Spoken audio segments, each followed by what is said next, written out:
Oily plug on pop number 3. So if you watched our head gasket removal and replacement, it was due to an oily plug on cylinder number 3. So we've been doing some diagnostic tests on this engine, including compression test, changing some components, an HT lead, gap in the spark plugs, checking the valve clearances. And then we went to doing the head gasket, which did cost about 50 quid to do that. That was not a lot of money, but we've reached a point where we've done all of those tests and realised that it hasn't really changed anything other than decarbing the head and the engine being clean and running slightly better. We're still getting an oily plug on number 3. So we've reached a point now where we've got to make a decision on how we go forward.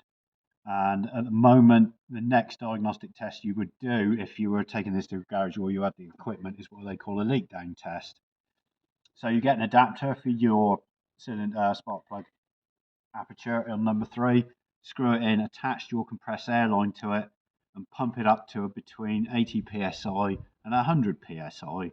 And then you'd listen to where there's any hissing. So you can get hissing through the head, through this here, which would suggest, through the oil filler cap, which would suggest that it's probably an exhaust valve.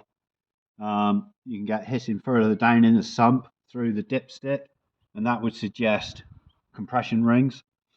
You can get hissing near the manifold, which would suggest a cracked manifold. And you can also get bubbles in the radiator fluid, which would suggest it was a head gasket. Now, there's only one issue with that diagnostic test. We don't have an air compressor or a valve or any of the equipment to do that. So that would mean we'd have to send it to the garage, which would cost probably the same as buying the kit. So that'd be about 150 quid. But then when we've got to get it to the garage, we've got to get home, which means we've got to get a taxi. And the money starts toppling up.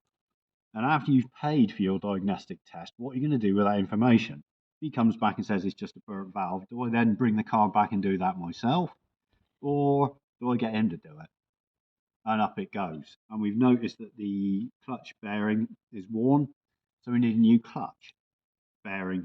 It's not that worn, but it's one of those jobs that needs doing.